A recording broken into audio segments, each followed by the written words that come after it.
चलिए बैठ जाइए सब लोग। रिजल्ट दिया है ना इस बार सबका? सबका है ना? इस बार भी बोलिए ना है ना? अभागल है तो कहां से रहेगा।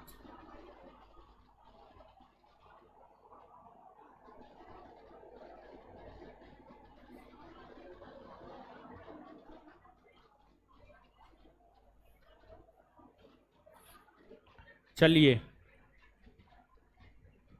किसका किसका रिजल्ट ना है जी? रिजल्ट में हाथ खड़ा कीजिए तो। हाँ, दो चार गो है तो ओएमआर में कोई गड़बड़ी की होगी, कुछ ना कुछ तो गड़बड़ी रहा होगा। इतने लोगों का रिजल्ट आया है और कुछ लोगों का नहीं आया है, तो इसमें संस्थान का कोई गलती नहीं है, आपका गलती है। तो आपको जो है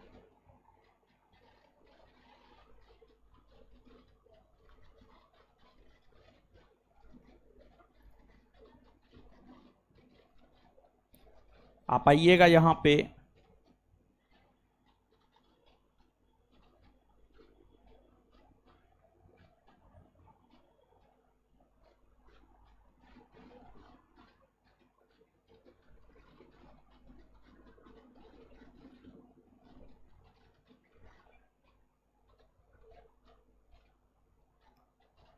आधुनिक भारतीय इतिहास का जो टेस्ट हुआ है उसी का रिजल्ट है ये।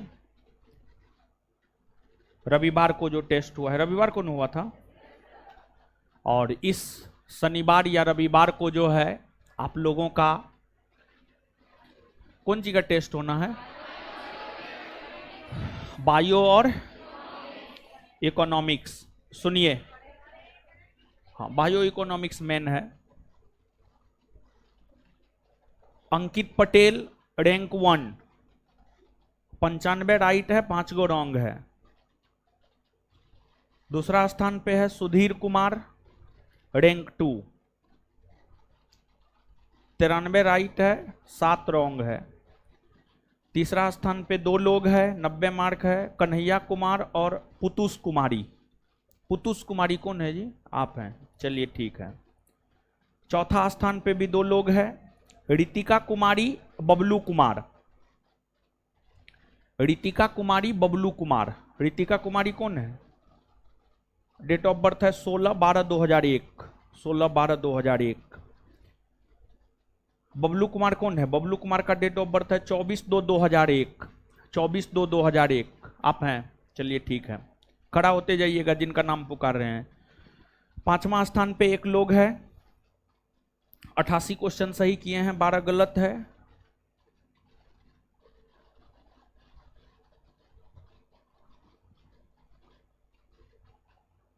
बबलू, बबलू ही है। छठा स्थान पे 1 2 3 4 5 6 6 लोग हैं। छठा स्थान पे 6 लोग हैं जिनको 87 मार्क है। नीतीश कुमार, विवेक गुप्ता, विवेक गुप्ता, नीतीश कुमार, सिंटू कुमार, प्रेरणा कुमारी, ऋतिक कुमार, सम्राट कुमार। एक बार फिर से नाम सुनिएगा, विवेक गुप्ता, नीतीश कुमार, सिंटू कुमार, प्रेरणा कुमारी, ऋतिक कुमार, सम्राट कुमार। और इसमें प्रेरणा कुमारी कौन है? प्रेरणा कौन है जी? आप हैं।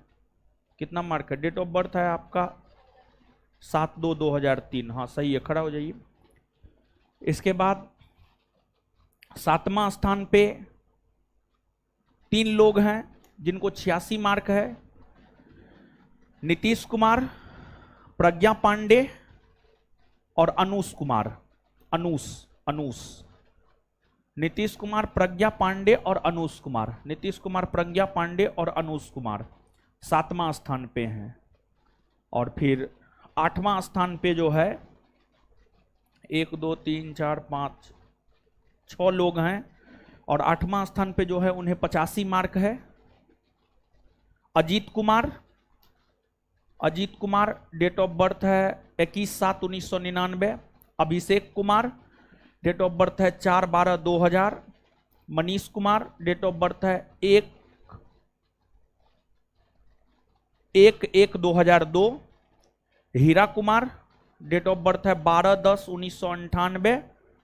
रोशनी, कोई भी प्रश्न इधर उधर से नहीं होगा, अगर सब्जेक्टिव ऑब्जेक्टिव दोनों कर लिए होंगे तो कोई भी चीज इधर उधर से नहीं होगा। तो कुल मिलाकर के जो है हमको लग रहा है 9-10 में जाने का जरूरत नहीं है, क्योंकि 85 या 85 प्लस में बहुत सारे लोग हैं, और लड़की भी 1 2 3 इसमें आ ही गई होंगी, और लड़का तो जो है वो है ही। कहने का मतलब ये है कि आपको जो है स्पेशली लड़का के लिए, जो लड़की टॉप 10 में आ रही है ओवरऑल में, बहुत बेहतर है। और आप देखिए यहां पर चीजों को समझिए, लड़की लड़का को टक्कर दे रही है। लड़का अगर 92 मार्क ला रहा है तो लड़की भी 92 ला रही है, लड़की भी 90 ला रही है, तो बेहतर है, अच्छा है। और आप लोगों को भी मेहनत करना चाहिए, क्योंकि अब लड़का और लड़की के कटअप में बहुत ज्यादा अंतर नहीं रहता है। अंतर तो रहता ही है, लेकिन फिर भी अब बहुत ज्यादा अंतर नहीं रहता है।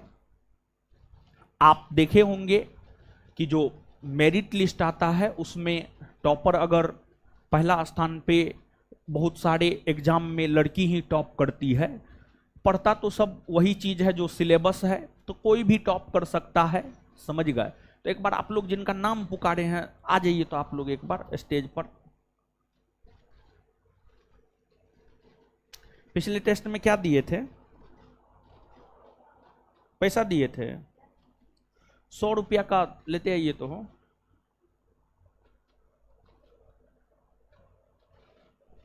खुश रहिए, हो गया हो गया हो गया, खुश रहिए। लड़का लोग भी आ जाइए, लड़का को भी बुला रहे हैं, ऐसा नहीं कि सिर्फ लड़की को ही बुला रहे हैं, लड़का लोग भी आ जाइए। आ जाइए, हो गया हो गया हो गया, एकदम सबको आशीर्वाद है, समझे। चोरी उड़ी नहीं किए आप लोग, ईमानदारी से किए हैं ना? हो गया हो गया, खुश रहिए। आ जाइए हीरो सब, जिनका नाम पुकारे हैं, खुश रहिए खुश रहिए खुश रहिए खुश रहिए खुश रहिए खुश रहिए हीरो सब, खुश रहिए। देखिए, खुश रहिए।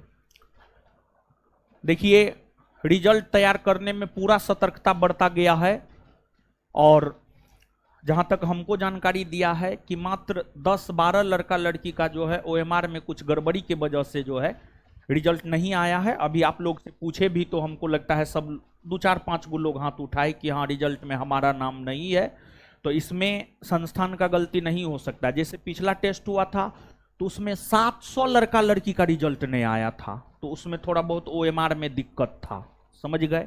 लेकिन इस बार तो ओएमआर सब में भी कोई दिक्कत नहीं है। और आप इस बात को समझिए कि ये जो टॉपर हैं, यानी 85 या 85 प्लस है, इन लोगों को मार्क टॉप रैंक में इनका 1 2 3 से लेकर के 8 रैंकिंग तक है, समझ गए। तो आप ही के साथ ये लोग भी पढ़े हैं, आप देखे हैं, आप ही के बगल अगल बगल से उठ करके जो है लोग आए हैं। जब ये लोग टॉप कर सकते हैं तो आप भी कर सकते हैं, बस करने के लिए जो है एक उत्साह चाहिए। देखिए, पढ़ाई की अगर हम लोग बात करें तो पढ़ाई नीरस चीज है, इसमें कोई रस नहीं है, लेकिन फिर भी हम मध्यम वर्गीय लोगों के लिए जो है पढ़ाई के अलावा दूसरा कोई रास्ता भी तो नहीं है।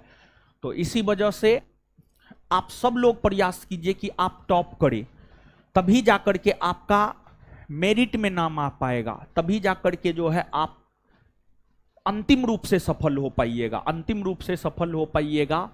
तो इसलिए जो है मेहनत कीजिए और प्रयास कीजिए, सब लोग प्रयास कीजिए टॉप करने का, क्योंकि कंपटीशन का लेवल तो आप देख ही रहे हैं। और मेहनत अब नहीं करेंगे तो मेहनत आप कब करेंगे? कल या परसों जो है पेपर में दिया हुआ था, बिहार पुलिस का 45,000 के आसपास वैकेंसी आने वाला है, और बिहार पुलिस में 2000, सॉरी बिहार दरोगा, बिहार एसआई में 2000 के आसपास वैकेंसी आना प्रस्तावित है, कभी भी नोटिफिकेशन आ सकता है, कभी भी नोटिफिकेशन आ सकता है। तो मेहनत अब नहीं कीजिएगा तो मेहनत कब कीजिएगा? और अगर अभी आप मेहनत नहीं कीजिएगा तो फिर आगे मेहनत करने का कोई मतलब ही नहीं रह जाता है। तो समय को पहचानिए और मेहनत कीजिए। समझ गए? हम यही बोलेंगे और तो ज्यादा कुछ बोलेंगे नहीं। हमको लगता है इतना में नहीं होगा जी। भेजिए भेजिए भेजिए भेजिए, एक के बार में सबको दे देता हूँ।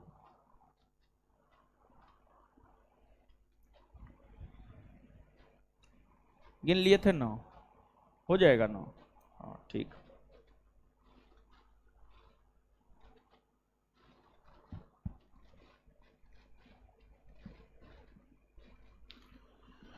चलिए लीजिए।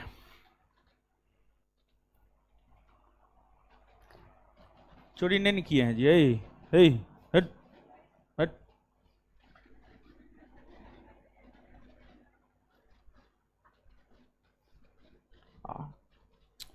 बैग काहे रखती है जी इसमें किताब कॉपी होगा।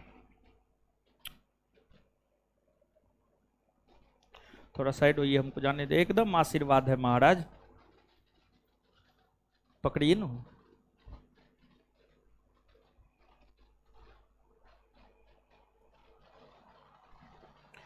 खुश रही हो गया, हो गया हो गया, खुश रही। चलिए एक फोटो ले लीजिए तो इन लोगों के साथ। हाँ आ जाइए। चलिए ऑनलाइन वाले लोग जान लीजिए, जो टॉपर है उसको 94 मार्क है। 94 ना 95? 95 95 मार्क है। 95 से लेकर 85 तक में 1 to 8। समझ गए? तो चलिए हो गया। एक बार इन लोगों के लिए जोर से ताली बजा दी। आप लोग ताली नहीं बजाए हैं? हाँ, कम से कम टॉप नहीं किए हैं तो दूसरों के लिए ताली भी तो बजाइएगा। चलिए ठीक है, निकलिए सब लोग। हो गया हो गया, अरे हो गया हो गया। चलिए निकलिए निकलिए, खुश रहिए खुश रहिए खुश रहिए। चलिए आप लोग खुश रहिए खुश रहिए खुश रहिए। हाँ एक आध गो होगा, देख लीजिएगा। जो कॉपी या नोट में होगा उसको दिए हैं। कहाँ दिए हैं? कहाँ है? अच्छा ठीक है, देख लेंगे। हमको मिलाना है। खुश रहिए खुश रहिए हीरो सब। बस पढ़िए लिखिए मन से। खुश रहिए। ये तो बचिए गया हो पैसा, ठीक है, भले बच गए।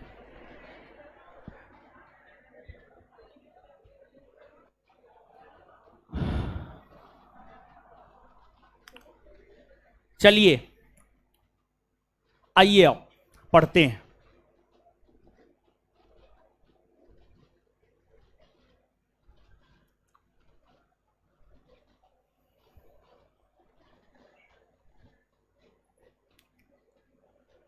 आप पिछले बार 10 से 12 बैच में पढ़ती थी जी, ये लड़की 10 से 12 बैच में पढ़ती थी। काहे नहीं हुआ रिजल्ट आपको? कहाँ गड़बड़ हुए थे? मेंस में? पीटी में ही परीक्षा ही नहीं दिए थे? दिए थे, कौन जिम गड़बड़ हुआ था? पीटी में ही नहीं हुआ? अरे बाप, आपके साथ पढ़ने वाली तो बहुत सारी लड़की का सब चीज हो गया है।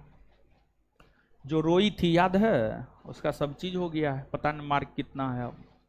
ये वो लड़की को क्लास में 2 बार 3 बार रुलाए थे, समझ गए? तो सब चीज पास कर गई है। 10 से 12 बैच की थी।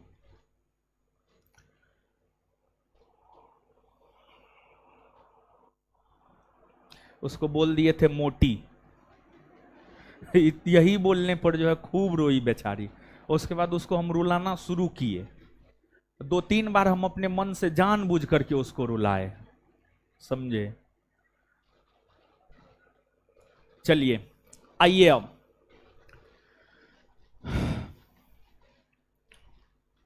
तो भारतीय राज्य व्यवस्था शुरू कर चुके हैं और भारतीय राज्य व्यवस्था जो शुरू कर चुके हैं, टेक्निकल इश्यू था कि क्वेश्चन नहीं बनाई थी लड़की। रिजल्ट नहीं हुआ, टेक्निकल इश्यू था, क्वेश्चन नहीं बनाई थी। पता नहीं चला काहे रिजल्ट नहीं हुआ है। इतना बढ़िया है पढ़ने में आप। आपके बैच की बहुत सारी लड़की का रिजल्ट हुआ है।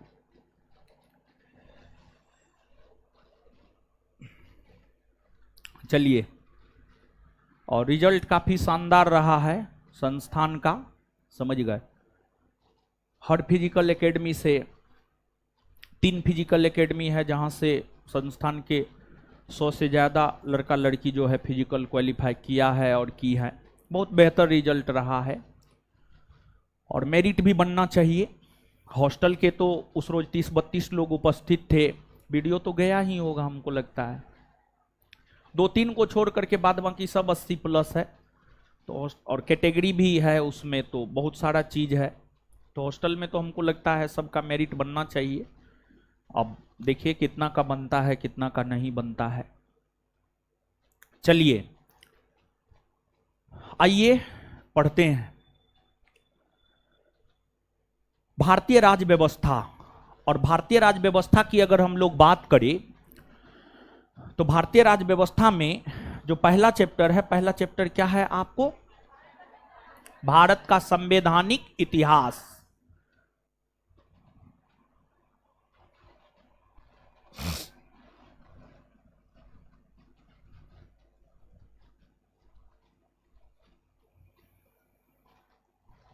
भारत का संवैधानिक इतिहास। इस चैप्टर में मूल तौर पर अगर देखा जाए तो इस चैप्टर में मूल तौर पर जो है हम लोगों को ब्रिटिश शासन के दौरान ब्रिटिश संसद द्वारा पारित किए गए जो 1773 के रेगुलेटिंग एक्ट से लेकर 1947 के भारतीय स्वतंत्रता अधिनियम तक है,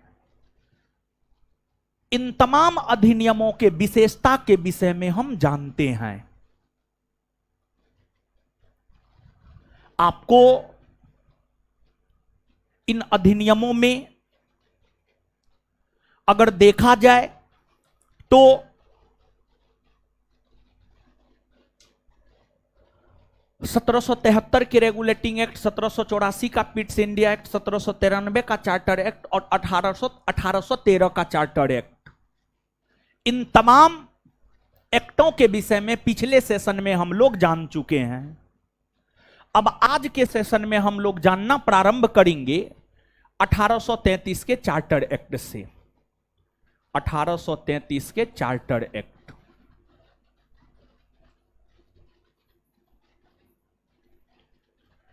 के चार्टर एक्ट से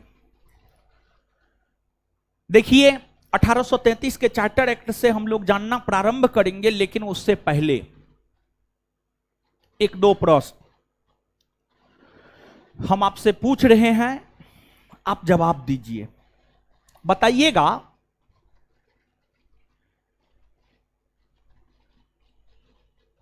किस एक्ट के तहत गवर्नर जनरल को वीटो का अधिकार दिया गया? 1786 का अमेंडमेंट एक्ट। आगे बताइएगा 1773 के रेगुलेटिंग एक्ट के कमियों को दूर करने के लिए एक्ट ऑफ सेटलमेंट कब लाया गया? 1781 में लाया गया है। बहुत बढ़िया। इसके बाद आगे बतलाइएगा आप हमको किस एक्ट के तहत कलकत्ता में सुप्रीम कोर्ट का गठन किया गया?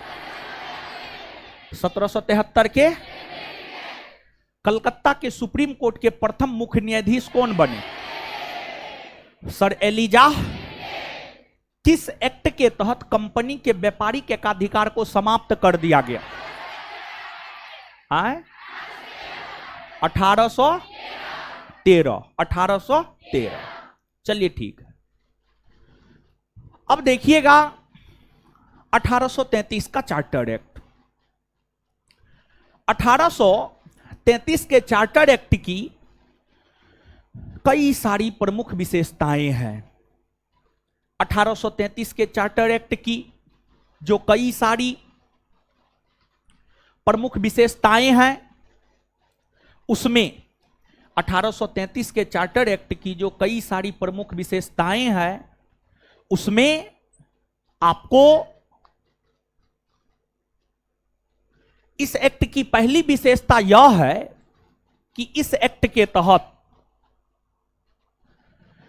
ब्रिटिश ईस्ट इंडिया कंपनी के व्यापारिक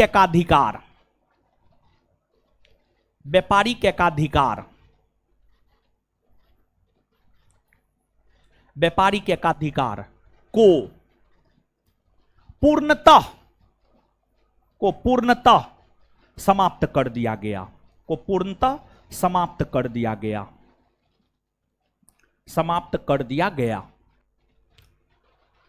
देखिए, कंपनी के व्यापारिक एकाधिकार को समाप्त तो 1813 के चार्टर एक्ट के तहत ही कर दिए गए थे, लेकिन इसके बावजूद कंपनी भारत में चाय का व्यापार कर सकती थी और दक्षिण पूर्वी एशियाई देशों में चीन के साथ व्यापार कर सकती थी।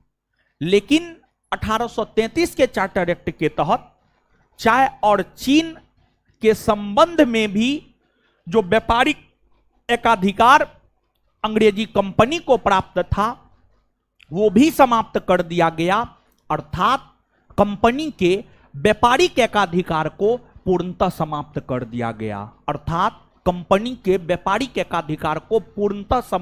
दिया गया। पूरी तरीका से समाप्त कर दिया गया।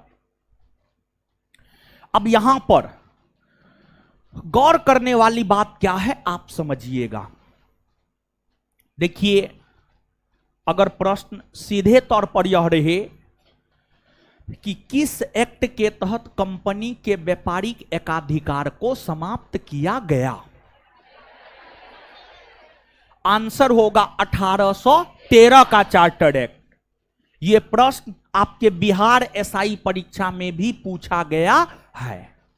दूसरी बात, अगर प्रश्न यह रहे कि कंपनी के व्यापारिक एकाधिकार को आंशिक तौर पर समाप्त किस एक्ट के तहत किया गया, तो इसका भी उत्तर होगा 1813 का चार्टर एक्ट।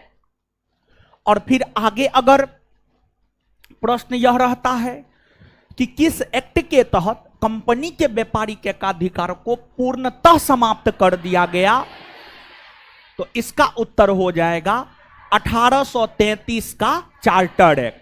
1833 का चार्टर एक्ट। तीनों प्रश्न को समझे हैं? अगर आंशिक तौर पर रहेगा तो उत्तर 1800 पूर्णतः रहेगा 1800, और ना तो आंशिक शब्द रहे और ना ही पूर्णता शब्द रहे, सीधे सीधे रहे कंपनी के व्यापारिक एकाधिकार को समाप्त किया गया है, तो उत्तर क्या हो जाएगा? 1813। अब देखिए, जब ब्रिटिश ईस्ट इंडिया कंपनी के व्यापारिक एकाधिकार को पूर्णतः 1833 के चार्टर एक्ट के तहत समाप्त कर दिया गया, तत्पश्चात ब्रिटिश ईस्ट इंडिया कंपनी को ब्रिटिश सरकार की तरफ से यह काम सौंपा गया कि ब्रिटिश ईस्ट इंडिया कंपनी अब भारत में शासन प्रशासन को देखेगी। अर्थात ब्रिटिश ईस्ट इंडिया कंपनी, जो कि एक व्यापारिक कंपनी हुआ करती थी, इस व्यापारिक कंपनी को 1833 के चार्टर एक्ट के तहत प्रशासनिक कंपनी बना दिया गया। एक बार फिर से सुनिएगा, समझिएगा। 1833 के चार्टर एक्ट के तहत कंपनी के व्यापारिक एकाधिकार को पूर्णतः समाप्त कर दिया गया और कंपनी को कहा गया, ब्रिटिश ईस्ट इंडिया कंपनी को कहा गया कि अब यह कंपनी भारत में शासन प्रशासन को देखेगी। अब British east India company Bharat में भारत के शासन प्रशासन को देखेगी। मतलब पहले जो कंपनी भारत में व्यापार कर रही थी वह अब प्रशासनिक कंपनी बन गई। तो जो ब्रिटिश ईस्ट इंडिया कंपनी है, इस कंपनी के विषय में हम लोग कह सकते हैं कि 1833 के चार्टर एक्ट के तहत 1833 के चार्टर एक्ट के तहत ब्रिटिश ईस्ट इंडिया कंपनी एक प्रकार से प्रशासनिक कंपनी बन गई। एक प्रकार से प्रशासनिक कंपनी बन गई, प्रशासनिक कंपनी बन गई। अब देखिएगा, इसी 1833 के चार्टर एक्ट के तहत बंगाल के गवर्नर जनरल का पदनाम बदलकर भारत का गवर्नर जनरल किया गया और इसी एक्ट के तहत भारत के प्रथम गवर्नर जनरल बने Lord William Bentinck. Lord William Bentinck Bharat के प्रथम गवर्नर जनरल बने। और गवर्नर जनरल को जब बंगाल के गवर्नर जनरल को भारत का गवर्नर जनरल बनाया गया तो भारत के गवर्नर जनरल को सभी प्रकार के नागरिक संबंधी अधिकार, सभी प्रकार के सैन्य संबंधी अधिकार गवर्नर जनरल को ही दे दिया गया। भारत के गवर्नर जनरल को ही सभी प्रकार के नागरिक संबंधी अधिकार और सभी प्रकार के सैन्य संबंधी अधिकार जो है आपको दे दिए गए। और आपको आप याद कीजिए, गवर्नर जनरल की अगर हम बात करें तो गवर्नर जनरल को आप याद कीजिए 1773 के रेगुलेटिंग एक्ट के तहत 1773 के रेगुलेटिंग एक्ट के तहत गवर्नर जनरल को सहयोग देने हेतु 4 सदस्यीय परिषद का गठन किया गया। लेकिन आगे चलकर 1784 के पिट्स इंडिया एक्ट के तहत 4 को घटाकर 3 कर दिया गया। फिर से 1833 के चार्टर एक्ट के तहत भारत के गवर्नर जनरल को सहयोग करने के लिए जो 3 सदस्यीय आयोग था या परिषद था, उसको फिर से 4 सदस्यीय आयोग या 4 सदस्यीय परिषद बना दिया गया और चौथे सदस्य के तौर पर विधि सदस्य को शामिल किया गया। चौथे सदस्य के तौर पर विधि सदस्य को शामिल किया गया और प्रथम विधि सदस्य के तौर पर शामिल हुए आपको Lord Macaulay. Lord Macaulay, Lord Macaulay.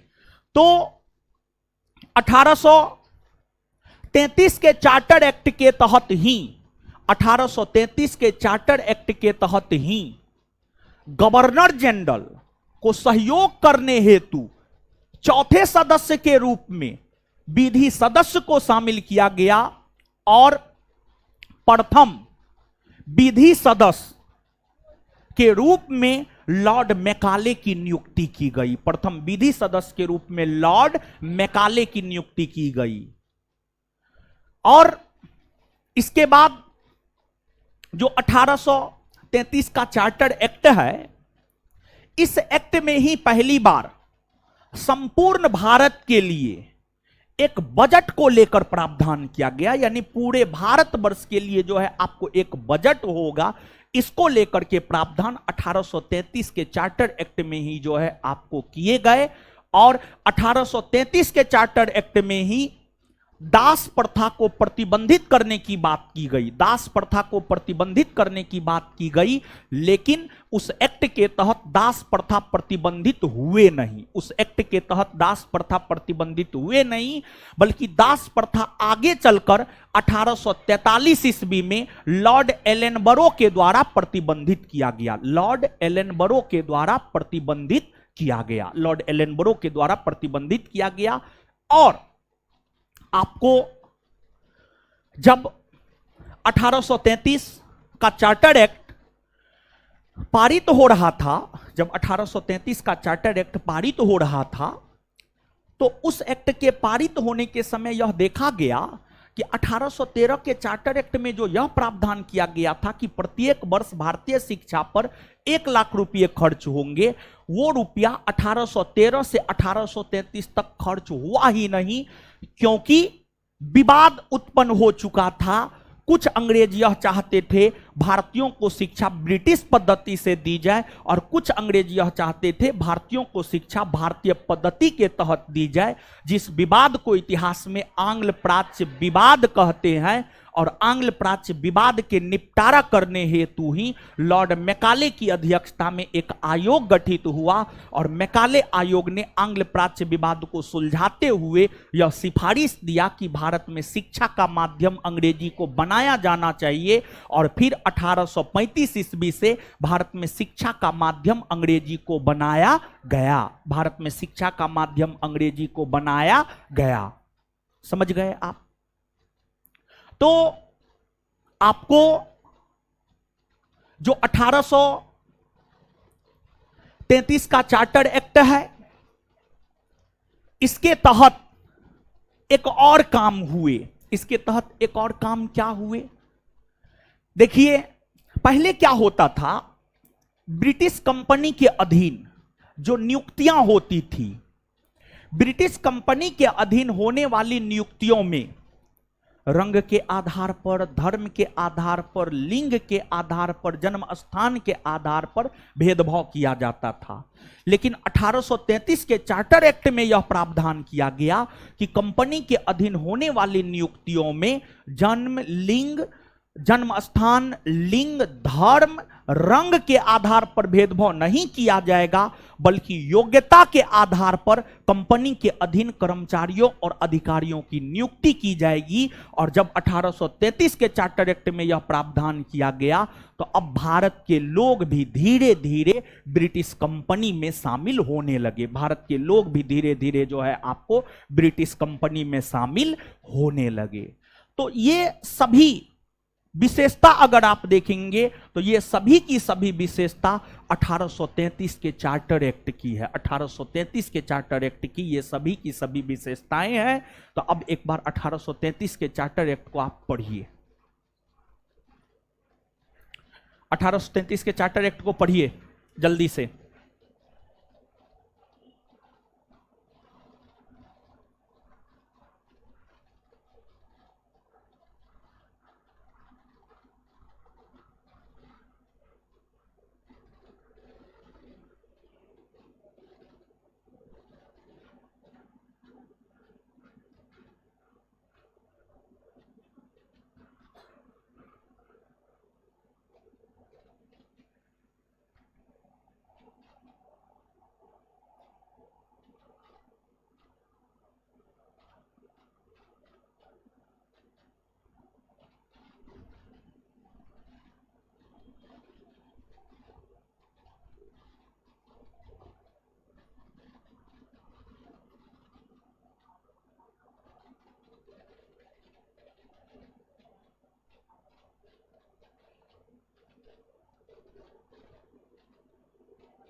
पढ़ लिए, समझ में आया? क्लियर है ना सब बात? अब आगे आइए। तो 1833 के चार्टर एक्ट पारित होने के 20 वर्षों बाद 1853 ईस्वी में एक एक्ट पारित हुआ जिसे 1853 का चार्टर एक्ट कहते हैं। 1853 का चार्टर एक्ट कहते हैं। तो 1853 का जो चार्टर एक्ट है, 1853 का जो चार्टर एक्ट है, 1853 के चार्टर एक्ट के विषय में जो है अब हम लोगों को जानना है। देखिए, समझिएगा, आपको भारत में लगभग 200 वर्षों तक अंग्रेजों का शासन रहा है, 1757 से 1947, जिसमें प्रारंभिक 100 वर्षों तक कंपनी का शासन रहा है, अंग्रेजी कंपनी का शासन रहा है, और अंतिम के 100 वर्षों तक ब्रिटिश क्राउन या ब्रिटिश ताज का शासन रहा है। प्रारंभिक 100 वर्षों तक जो कंपनी का शासन रहा है, कंपनी के शासन 1757 से 1857 तक रहे हैं, 1757 से 1857 तक रहे हैं, और कंपनी के शासन के दौरान पारित किए गए सभी अधिनियमों में जो अंतिम अधिनियम माना जाता है वह 1853 का चार्टर एक्ट माना जाता है। 1853 का चार्टर एक्ट माना जाता है। कंपनी के शासन के दौरान 1773 के रेगुलेटिंग एक्ट से लेकर के 1853 के चार्टर एक्ट तक पारित हुए हैं। वहीं आपको जब ब्रिटिश क्राउन या ब्रिटिश ताज के शासन की स्थापना हुई तो ब्रिटिश क्राउन या ब्रिटिश ताज के शासन के दौरान जो है 1858 के भारत परिषद अधिनियम से लेकर के 1947 का भारतीय स्वतंत्रता अधिनियम तक पारित हुआ। मतलब यह जो 1853 का चार्टर एक्ट है, इस 1853 के चार्टर एक्ट की पहली बात यह है कि ब्रिटिश कंपनी के शासन के दौरान पारित होने वाला अंतिम अधिनियम 1853 का चार्टर एक्ट है। और 1853 के चार्टर एक्ट में क्या कहा गया? तो 1853 के चार्टर एक्ट में पहली बात यह कही गई कि 1853 के चार्टर एक्ट में पहली बात यह कही गई कि जब तक महारानी की इच्छा होगी तब तक ब्रिटिश कंपनी का भारत में शासन होगा। इसके बाद इस अधिनियम में ही यह प्रावधान किया गया कि सिविल सेवकों की नियुक्ति हेतु प्रतियोगिता परीक्षा का आयोजन किया जाएगा। सिविल सेवकों की नियुक्ति हेतु प्रतियोगिता परीक्षा का आयोजन किया जाएगा। देखिए, आपको पूरे विश्व की अगर बात की जाए तो पूरे विश्व में सबसे पहले सिविल सेवा प्रतियोगिता परीक्षा प्रारंभ करने वाला पहला देश है आपको चीन। पहला देश है आपको चीन। चीन का अनुसरण करते हुए ही विश्व के अन्य देशों ने, चीन का अनुसरण करते हुए ही विश्व के अन्य देशों ने सिविल सेवा के क्षेत्र में प्रतियोगिता परीक्षा का आयोजन करना प्रारंभ किया। और पहली बार 1853 के चार्टर एक्ट में यह बात कहा गया कि सिविल सेवकों की नियुक्ति हेतु प्रतियोगिता परीक्षा का आयोजन किया जाएगा। आपको इससे पहले सिविल सेवकों की नियुक्ति हेतु प्रतियोगिता परीक्षा का आयोजन नहीं होता था, बल्कि सिविल सेवकों की नियुक्ति बोर्ड ऑफ डायरेक्टर के द्वारा किया जाता था। बोर्ड ऑफ डायरेक्टर, आप याद कीजिए, जब कंपनी का शासन भारत में था तो भारत में दो संस्था शासन प्रशासन को संचालित करने का काम किया करता था। एक था आपको बोर्ड ऑफ डायरेक्टर और दूसरा था आपको बोर्ड ऑफ कंट्रोलर। एक था आपको बोर्ड ऑफ डायरेक्टर और दूसरा था आपको बोर्ड ऑफ कंट्रोलर। तो जो बोर्ड ऑफ डायरेक्टर था वही सिविल सेवकों की नियुक्ति किया करता था। लेकिन 1853 के चार्टर एक्ट में यह प्रावधान किया गया कि अब बोर्ड ऑफ डायरेक्टर सिविल सेवकों की नियुक्ति नहीं करेगा, बल्कि बोर्ड ऑफ डायरेक्टर के स्थान पर सिविल सेवकों की नियुक्ति जो है आपको किया जाएगा प्रतियोगी परीक्षा के माध्यम से।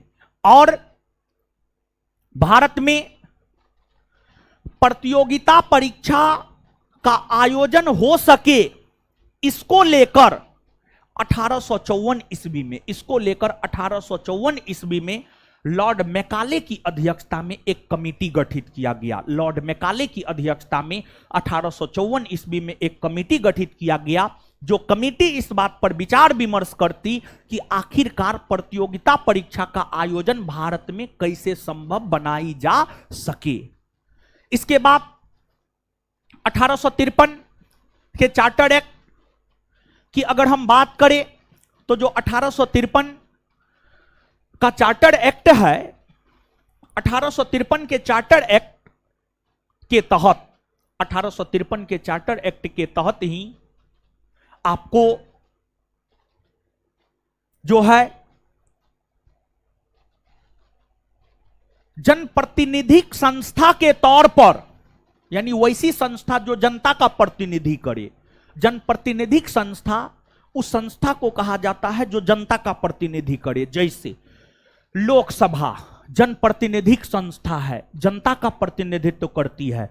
विधानसभा जनप्रतिनिधिक संस्था है, विधानसभा भी जनता का प्रतिनिधित्व करती है, विधानसभा भी जनता का प्रतिनिधित्व करती है।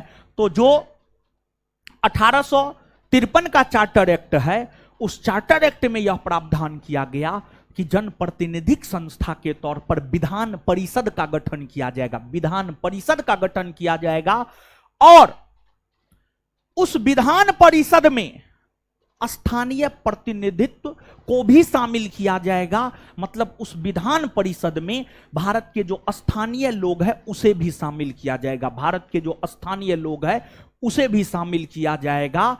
और यहीं से एक प्रकार से कहिए तो भारत लोकतंत्र की ओर धीरे धीरे अग्रसर होना प्रारंभ हुआ, भारत धीरे धीरे लोकतंत्र की ओर अग्रसर होना प्रारंभ हुआ।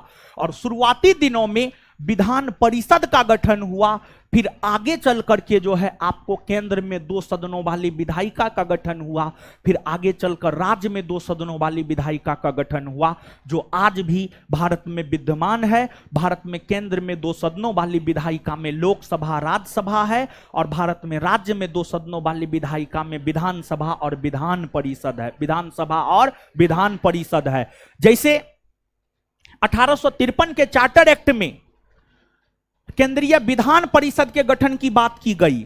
आगे चलकर जब 1919 का भारत शासन अधिनियम आया तो उसमें केंद्र में द्विसदनीय विधायिका को लेकर प्रावधान किया गया, और जब 1935 का भारत शासन अधिनियम आया तो उसमें राज्य में द्विसदनीय विधायिका को लेकर प्रावधान किया गया, उसमें राज्य में द्विसदनीय विधायिका को लेकर प्रावधान किया गया। तो ये सभी के सभी 1853 के चार्टर एक्ट की प्रमुख विशेषता है।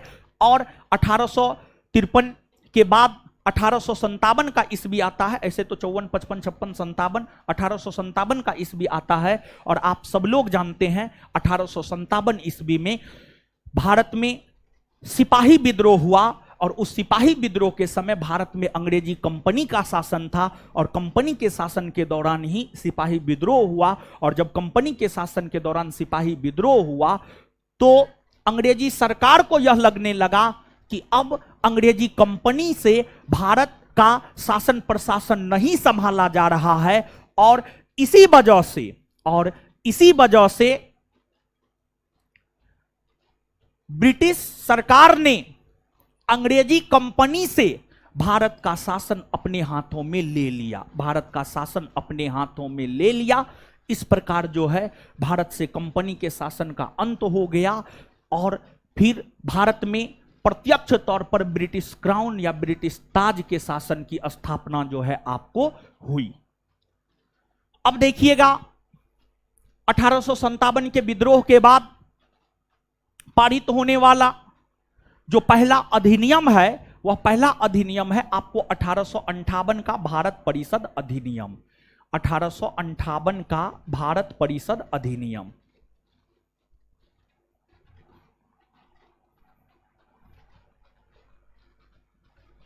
भारत परिषद अधिनियम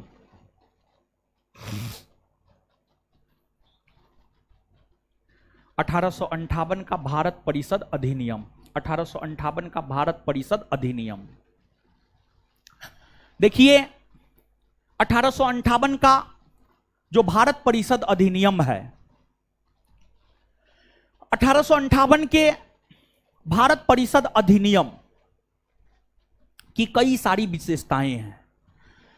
एक तो पहली बात यह है कि इस अधिनियम को भारत के शासन को बेहतर बनाने वाला अधिनियम कहा जाता है। यह जो अधिनियम है, इस अधिनियम को भारत के शासन को बेहतर बनाने वाला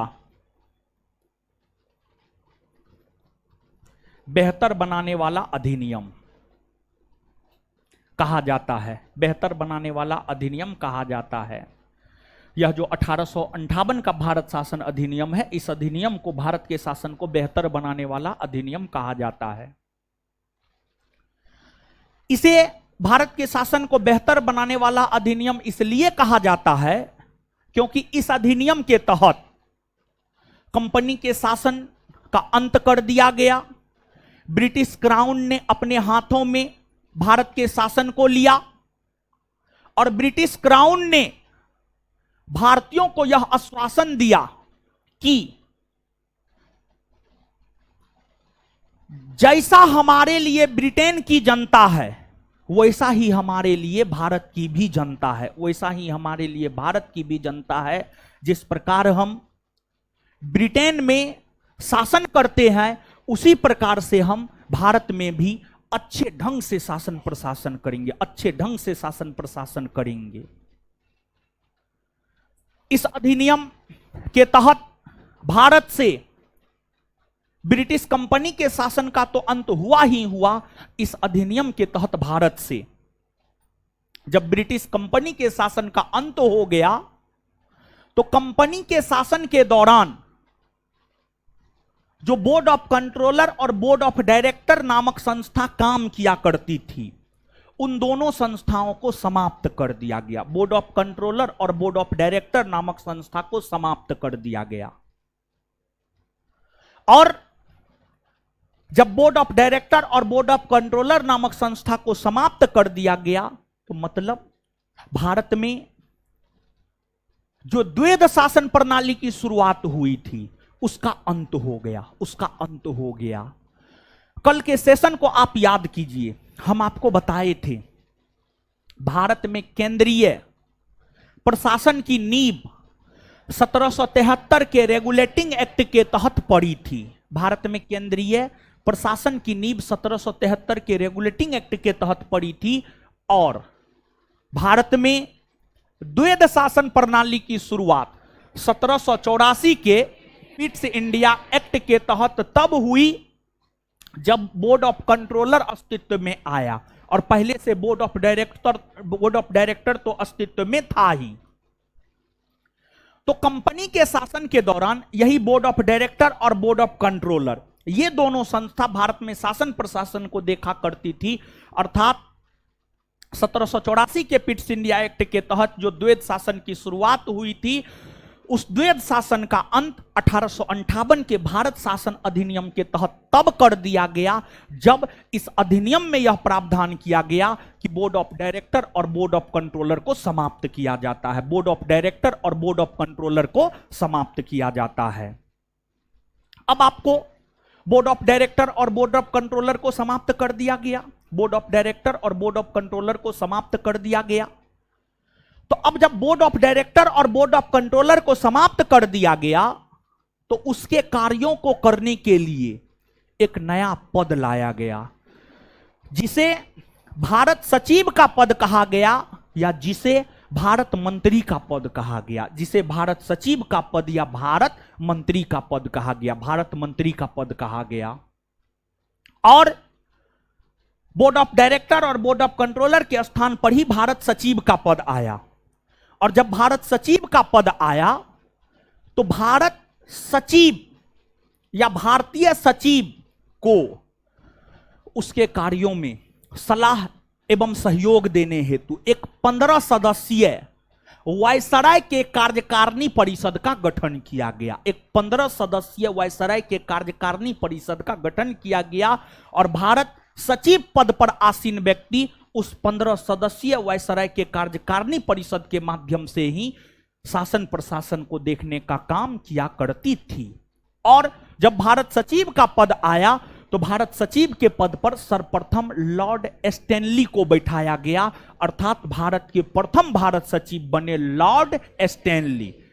आगे चलकर अनेकों लोग इस पद पर आसीन हुए, लेकिन आजादी के समय भारत सचिव के पद की अगर हम लोग बात करें तो आजादी के समय भारत सचिव के पद पर थे लॉर्ड लिस्टोवेल। लॉर्ड लिस्टोवेल, लॉर्ड लिस्टोवेल जो है आपको भारत सचिव के पद पर थे। लॉर्ड लिस्टोवेल जो है आपको भारत सचिव के पद पर थे। इसके बाद जो 1858 का भारत परिषद अधिनियम है, इस अधिनियम के तहत ही भारत से मुगल सत्ता का भी अंत किया गया। भारत से मुगल सत्ता का भी अंत किया गया और इस अधिनियम के तहत ही भारत के गवर्नर जनरल का पदनाम बदल कर दिया गया भारत का वायसराय। और इस अधिनियम के तहत भारत के प्रथम वायसराय बने आपको लॉर्ड कैनी। भारत के प्रथम वायसराय बने लॉर्ड कैनी, लॉर्ड कैनी। ये सब 1858 के भारत परिषद अधिनियम की प्रमुख विशेषता है। तो अब जो है आप एक बार 1853 का चार्टर एक्ट और 1858 का भारत परिषद अधिनियम दोनों पढ़िए, दोनों को पढ़िए, पढ़िए दोनों को जल्दी।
पढ़ लिए।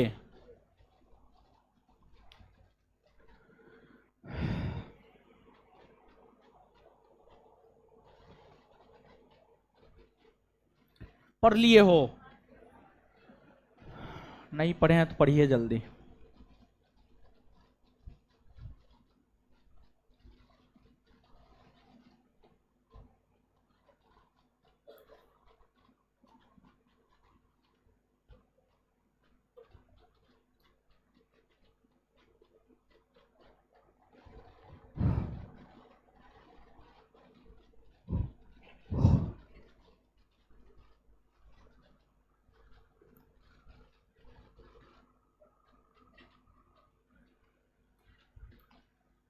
अब आगे आइए। इसके बाद आगे अगर आप देखेंगे तो आगे है आपको 1861 का भारत परिषद अधिनियम, 1861 का भारत परिषद अधिनियम।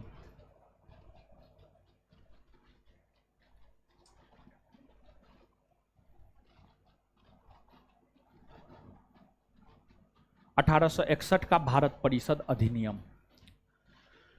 देखिए, यह जो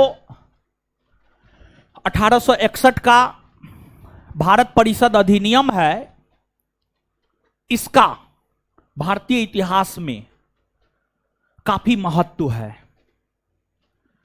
इस अधिनियम का भारतीय इतिहास में महत्व होने का कारण यह है कि इस अधिनियम ने भारत में संवैधानिक विकास की व्यवस्था का सूत्रपात किया। संवैधानिक विकास की व्यवस्था का सूत्रपात 1861 के भारत परिषद अधिनियम ने ही किया है।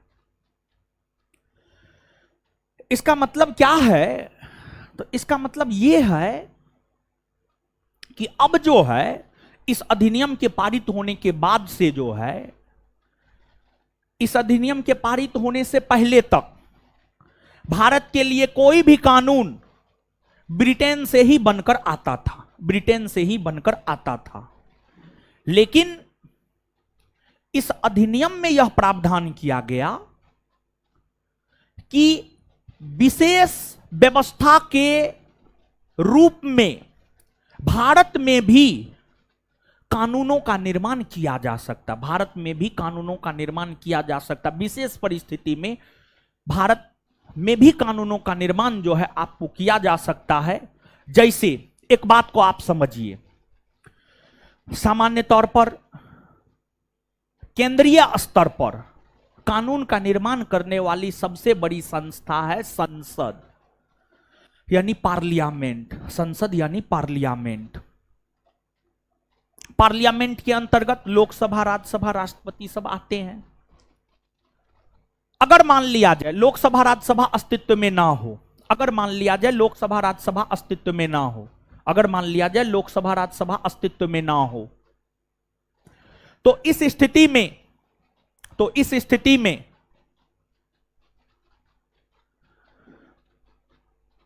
कानून का निर्माण करना हो तो अनुच्छेद 123 के तहत राष्ट्रपति अध्यादेश जारी करके अस्थायी कानून का निर्माण करते हैं। वैसे ही 1861 के भारत परिषद अधिनियम में यह प्रावधान किया गया कि विशेष परिस्थिति में भारत के वायसराय, विशेष परिस्थिति में भारत के वायसराय अध्यादेश जारी कर सकता है। विशेष परिस्थिति में भारत के वायसराय अध्यादेश जारी कर सकता है। और जैसे आज के डेट में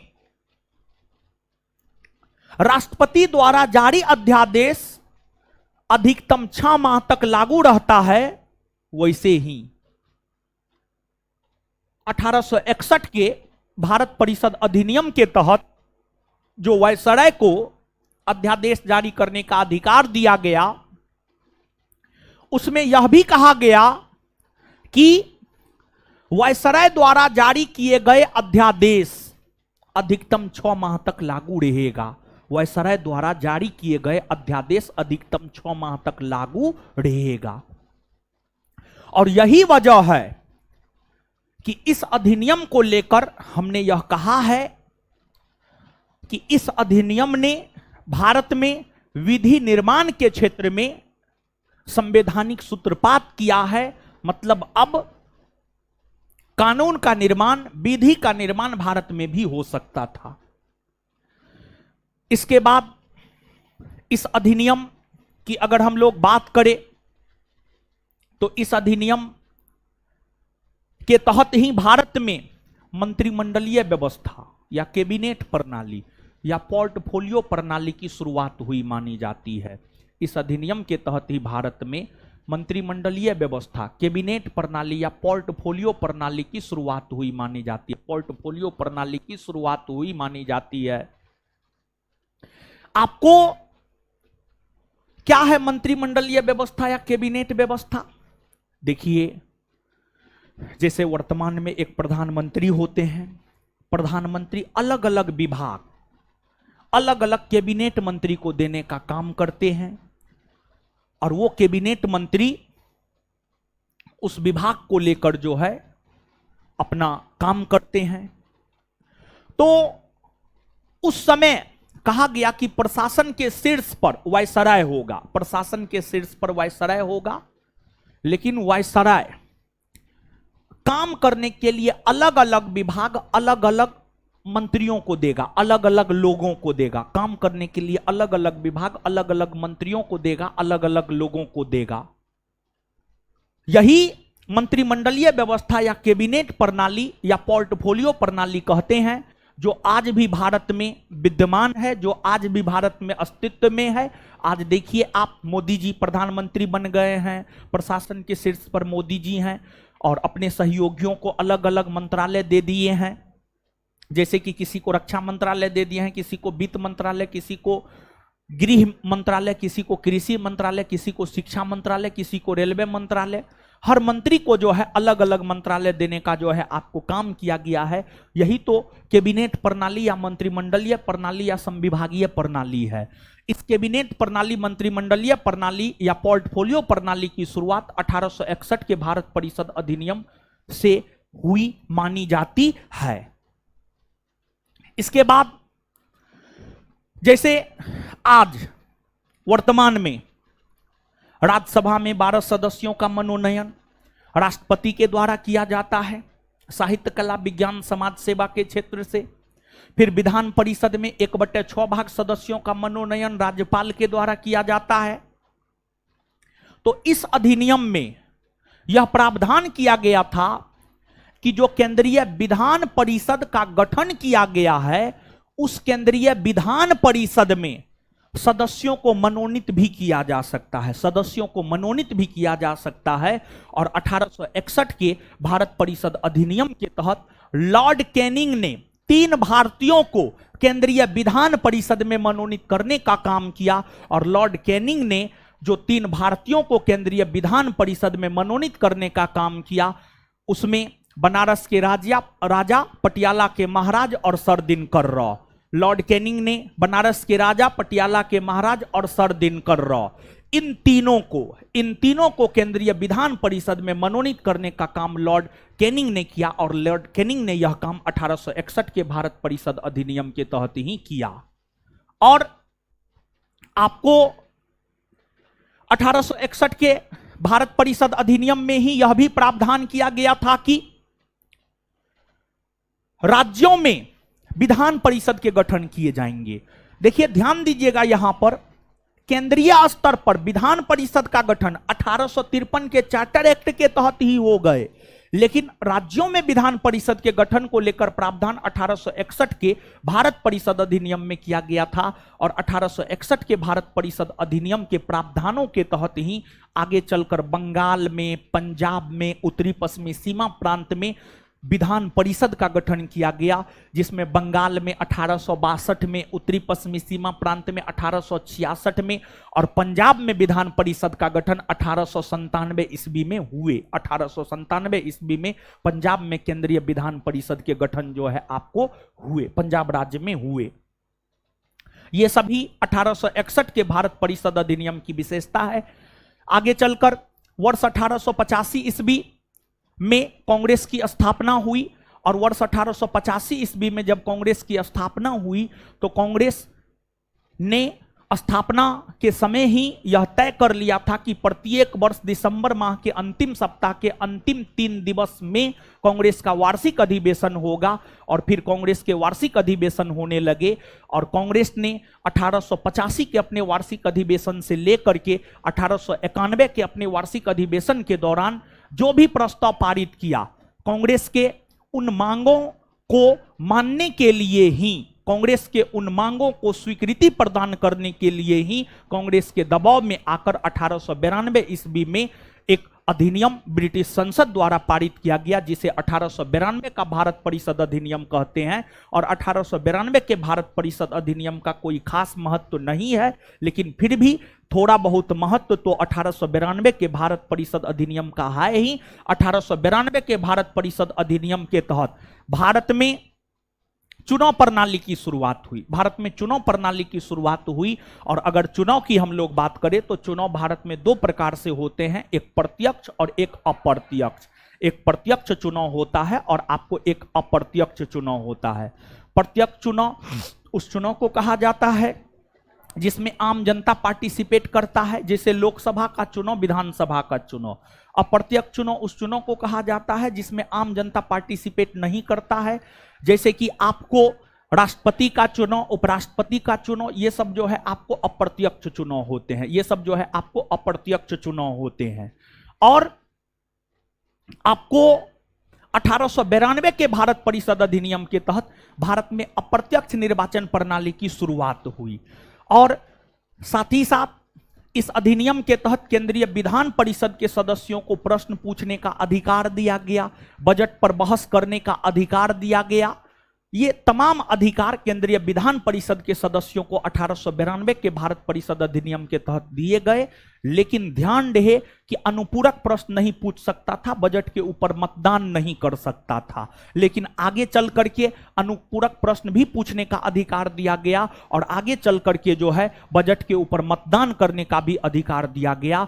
और भारत में बजट की अगर आप बात करेंगे तो आप सब लोग जानते हैं, क्योंकि हमने आपको बतलाया है, इतिहास पढ़ाते हुए हमने आपको बतलाया है कि भारत में पहली बार जो बजट पेश हुआ है, भारत में पहली बार बजट पेश 1860 ईस्वी में हुआ है। और 1860 ईस्वी में बजट पेश किया गया था जेम्स विल्सन के द्वारा। 1860 ईस्वी में बजट पेश किया गया था जेम्स विल्सन के द्वारा। जेम्स विल्सन के द्वारा जो है 1860 ईस्वी में आपको बजट पेश किए गए थे। और वही बजट पर बोलने का अधिकार केंद्रीय विधान परिषद के सदस्यों को 1892 के भारत परिषद अधिनियम के तहत दिए गए, लेकिन मतदान करने का अधिकार जो है नहीं दिया गया। बजट के ऊपर मतदान करने का अधिकार विधान परिषद के सदस्यों को 1909 के भारत शासन अधिनियम के तहत मिला था। तो आगे हम लोग 1909 के भारत शासन अधिनियम को जानने जा रहे हैं।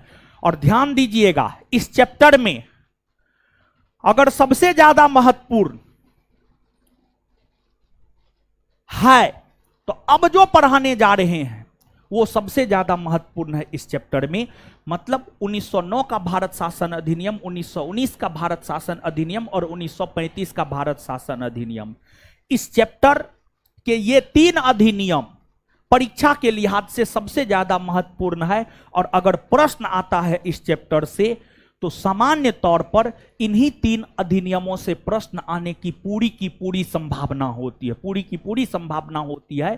तो अब इस चैप्टर के सबसे महत्वपूर्ण अधिनियमों के विषय में जो है आगे हम लोग जानने जा रहे हैं। अब एक बार जो है आप 1861 और 1892 को पढ़ लीजिए, फिर आएंगे पढ़ाएंगे आपको 1892 के बारे में। जल्दी पढ़िए।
पढ़ लिए।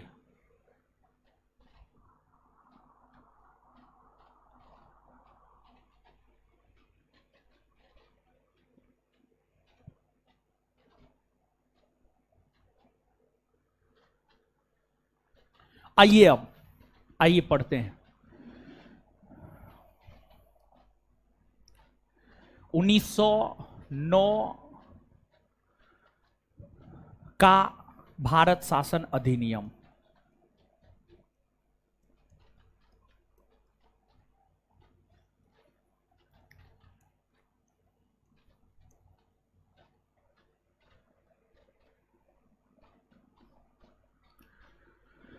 देखिए 1909 का भारत शासन अधिनियम, जो 1909 का भारत शासन अधिनियम है, इसे हम लोग मार्ले मिंटो एक्ट भी कहते हैं। इस अधिनियम को हम लोग मार्ले मिंटो एक्ट भी कहते हैं। मार्ले मिंटो एक्ट भी कहते हैं। मार्ले मिंटो एक्ट भी इस अधिनियम को हम लोग कहते हैं। देखिए, आपको यह जो अधिनियम है 1909 का भारत शासन अधिनियम, इसे मार्ले मिंटो एक्ट इसलिए कहते हैं क्योंकि इस अधिनियम को बनाने में उस समय के भारत सचिव लॉर्ड मार्ले और उस समय के भारतीय वायसराय लॉर्ड मिंटो, दोनों का योगदान रहा था। और दोनों के सहयोग से ही यह अधिनियम पारित हो पाया था। दोनों के सहयोग से ही यह अधिनियम पारित हो पाया था।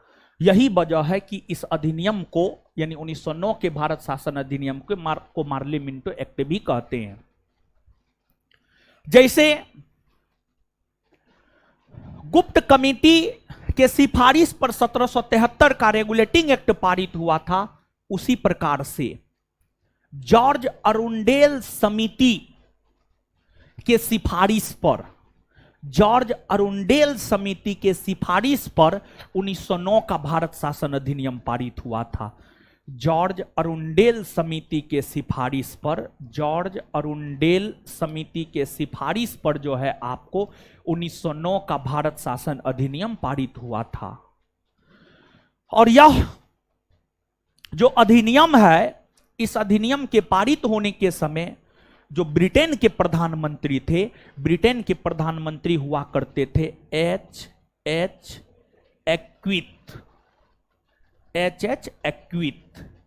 एक्विथ जो है आपको ब्रिटेन के प्रधानमंत्री हुआ करते थे। एच एक्विथ इस समय ब्रिटेन के प्रधानमंत्री हुआ करते थे। लिबरल पार्टी से थे। और देखिए, इस अधिनियम की यूं तो कई सारी विशेषताएं हैं, लेकिन इस अधिनियम की जो सबसे बड़ी विशेषता है, इस अधिनियम की सबसे बड़ी विशेषता यह है कि इस अधिनियम के तहत मुसलमानों को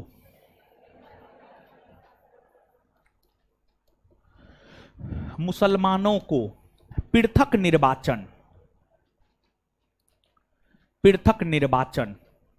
मुसलमानों को पृथक निर्वाचन का अधिकार दिया गया। मुसलमानों को पृथक निर्वाचन का अधिकार दिया गया। यह इस अधिनियम की सबसे बड़ी विशेषता है। अब मुसलमानों को पृथक निर्वाचन का अधिकार दिया गया, इसका क्या मतलब है? मुसलमानों को पृथक निर्वाचन का अधिकार दिया गया, इसका क्या मतलब है आप समझिएगा।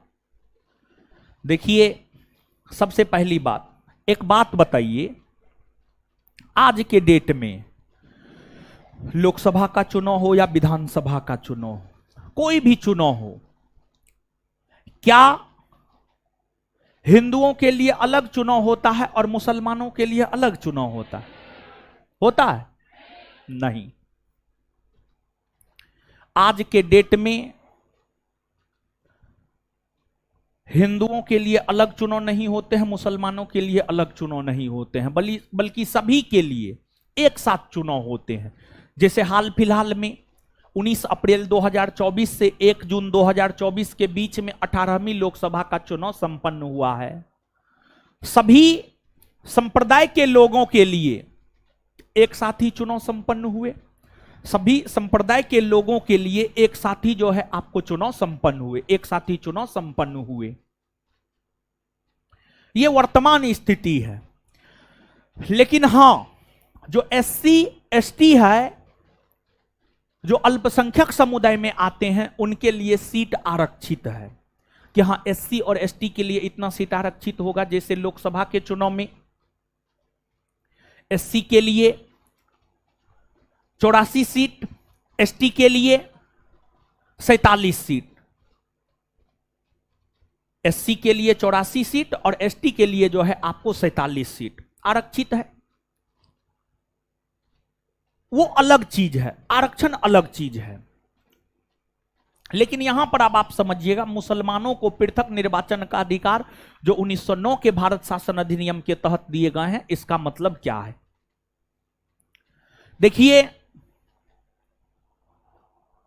पृथक निर्वाचन, पृथक, पृथक का मतलब होता है अलग अलग, पृथक का मतलब होता है अलग अलग, और निर्वाचन का मतलब होता है चुनाव। पृथक, पृथक का मतलब होता है अलग अलग और निर्वाचन का मतलब होता है चुनाव। निर्वाचन का मतलब क्या होता है? चुनाव। निर्वाचन का मतलब चुनाव होता है। मतलब इस अधिनियम के तहत यह प्रावधान किया गया कि मुसलमानों के लिए अलग चुनाव होंगे, और मुसलमानों के लिए जो अलग चुनाव होंगे, उस चुनाव में उम्मीदवार भी मुसलमान होगा और मतदाता भी मुसलमान होगा। क्या अभी ऐसा होता है? क्या अभी ऐसा होता है कि उम्मीदवार भी मुसलमान और मतदाता भी मुसलमान? ऐसा होता है? नहीं होता है। लेकिन 1909 के भारत शासन अधिनियम में यह प्रावधान किया गया कि उम्मीदवार भी मुसलमान होंगे और मतदाता भी मुसलमान होंगे। उम्मीदवार भी मुसलमान होंगे और मतदाता भी मुसलमान होंगे। मतलब एक प्रकार से कहिए तो हिंदू और मुसलमानों के बीच मतभेद उत्पन्न करने को लेकर यह प्रावधान किया गया। मतलब पृथक निर्वाचन, मतलब वैसी चुनाव जिसमें हर धर्म के लिए अलग अलग चुनाव होंगे। जिस धर्म के लिए चुनाव होंगे उसी धर्म के उम्मीदवार होंगे और उसी धर्म के मतदाता होंगे। उसी धर्म के उम्मीदवार होंगे, उसी धर्म के मतदाता होंगे। इसी को कहा गया आपको पृथक निर्वाचन। इसी को क्या कहा गया आपको? पृथक निर्वाचन। पृथक निर्वाचन कहा गया। तो मुसलमानों को पृथक निर्वाचन का अधिकार 1909 के भारत शासन अधिनियम के तहत दिए गए। और मतलब एक प्रकार से कहिए तो संप्रदाय के आधार पर चुनाव की शुरुआत हुई। संप्रदाय के आधार पर चुनाव की शुरुआत हुई। संप्रदाय मतलब धर्म के आधार पर। संप्रदाय, संप्रदाय या धर्म दोनों एक ही बात है। संप्रदाय के आधार पर चुनाव की शुरुआत हुई। आपके बिहार एसआई का पूछा हुआ क्वेश्चन है कि किस अधिनियम के तहत भारत में सांप्रदायिक निर्वाचन की शुरुआत हुई मानी जाती है? तो भारत में सांप्रदायिक निर्वाचन की शुरुआत 1909 के भारत शासन अधिनियम के तहत हुई मानी जाती है। तो भारत में सांप्रदायिक निर्वाचन की शुरुआत हुई और भारत में सांप्रदायिक निर्वाचन को शुरू करवाने में मिंटो का, भारतीय वायसराय मिंटो द्वितीय का, भारतीय वायसराय मिंटो द्वितीय का सबसे बड़ा योगदान रहा है। मिंटो द्वितीय का सबसे बड़ा योगदान रहा है और यही वजह है कि भारतीय वायसराय मिंटो द्वितीय को भारत में सांप्रदायिक निर्वाचन का जनक माना जाता। भारत में सांप्रदायिक निर्वाचन का जनक माना जाता है। और आपके बिहार एसआई का ही यह भी पूछा हुआ क्वेश्चन है कि भारत में सांप्रदायिक निर्वाचन का जनक किसे माना जाता है? तो भारत में सांप्रदायिक निर्वाचन का जनक लॉर्ड मिंटो द्वितीय को माना जाता है। और आपके बिहार एसआई परीक्षा में इस अधिनियम से आज तक 3 प्रश्न पूछा है। तीनों प्रश्न हम आपको बोल रहे हैं, ध्यान से आप सुनिए। क्वेश्चन बैंक में जाकर के आप देख लीजिएगा, आपको मिल जाएगा। पहला प्रश्न, 1909 के भारत शासन अधिनियम को और किस नाम से जानते हैं? दूसरा प्रश्न, किस अधिनियम के तहत भारत में सांप्रदायिक निर्वाचन की शुरुआत हुई है? तीसरा प्रश्न, भारत में सांप्रदायिक निर्वाचन का जनक किसे माना जाता है। ये तीनों प्रश्न आपके बिहार एसआई परीक्षा का पूछा हुआ है। और जब आपको मुसलमानों को पृथक निर्वाचन का अधिकार दे दिया गया, इस बात को मार्ले और मिंटो भी भली भांति समझता था कि हम क्या किए हैं, हम किए क्या हैं, इस बात को मार्ले मिंटो भी भली भांति समझता था। और इस अधिनियम के तहत जब मुसलमानों को पृथक निर्वाचन का अधिकार दिया गया, तो मिंटो ने मार्ले के नाम से खत लिखा। मिंटो ने मार्ले के नाम से खत लिखा और उस खत में यह लिखा कि हम लोगों ने तो मुसलमानों को पृथक निर्वाचन का अधिकार देकर नाग के मुंह में दांत बो दिए हैं, नाग के मुंह में दांत बो दिए हैं, और इसका परिणाम बहुत भीषण होगा, इसका परिणाम बहुत भीषण होगा। इस बात को ये दोनों भी समझता था, और इसी वजह से मिंटो ने मार्ले के नाम खत लिखकर यह कहा कि हम लोगों ने मुसलमानों को पृथक निर्वाचन का अधिकार देकर के जो है नाग के मुंह में दांत बो दिया है। और सांप नाग की अगर हम बात करें तो नाग एक प्रकार का सांप होता है, सांपे ना होता है, हाँ सांप होता है। और सांप जो है काटता है तो काटता तो दांत से ही है। सांप के दांत में जहर होता है, समझ गए, जहर होता है। और अगर आपको काट लिया और उचित समय पर आपको इलाज नहीं मिला, आपके पूरे शरीर में अगर जहर फैल गया तो आपका ओम नमः स्वाहा, समझ गए। मतलब आप समझिएगा, ये दोनों भी समझ रहा था कि हम बहुत बड़ा काम कर दिए, और जो भारत का विभाजन हुआ और पाकिस्तान बना, उसमें इस अधिनियम का भी एक अहम योगदान रहा है। भारत के विभाजन और पाकिस्तान के निर्माण में इस अधिनियम का भी एक अहम योगदान जो है आपको रहा है। अब आपको इस अधिनियम की आलोचना के.एम. मुंशी ने किया, आर.सी. मजूमदार ने किया, महात्मा गांधी ने किया। के.एम. मुंशी ने तो यह कहा कि इस अधिनियम ने भारत में उभरते हुए लोकतंत्र का गला घोंट दिया। फिर इस अधिनियम को लेकर महात्मा गांधी ने यह कहा कि यह अधिनियम भारतीय लोकतंत्र का सर्वनाश कर दिया। फिर आर.सी. मजूमदार ने कहा कि यह चंद्रमा के चांदनी जैसा है, यह चंद्रमा के चांदनी जैसा है। उनके कहने का मतलब यह था कि यह अधिनियम तो देखने में बहुत खूबसूरत लग रहा है, लेकिन आंतरिक तौर पर यह अधिनियम बड़ी खतरनाक है, आंतरिक तौर पर यह अधिनियम बहुत ही ज्यादा खतरनाक है। उनके कहने का मतलब जो है आपको ये था।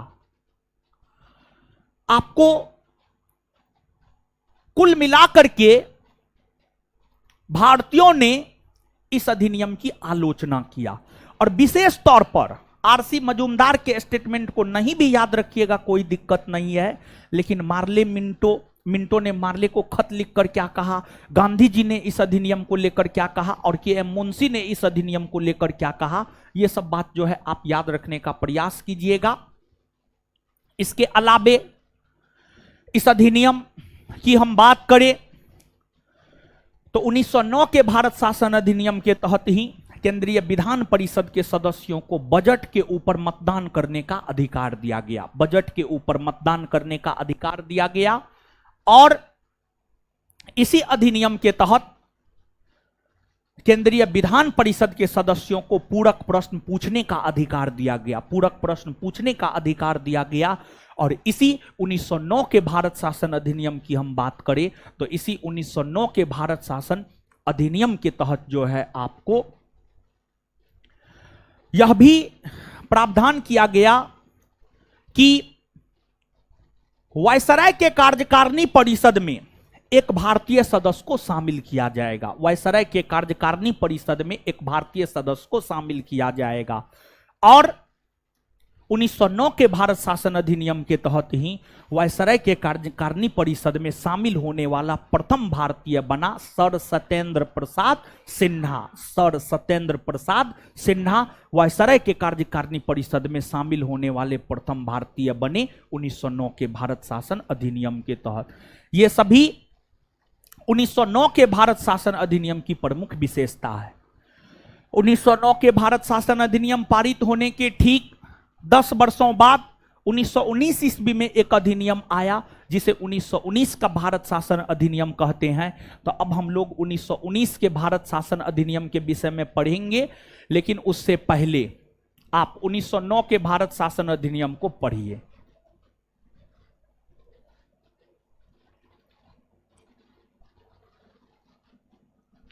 पढ़िए इसको जल्दी।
पढ़ लिए।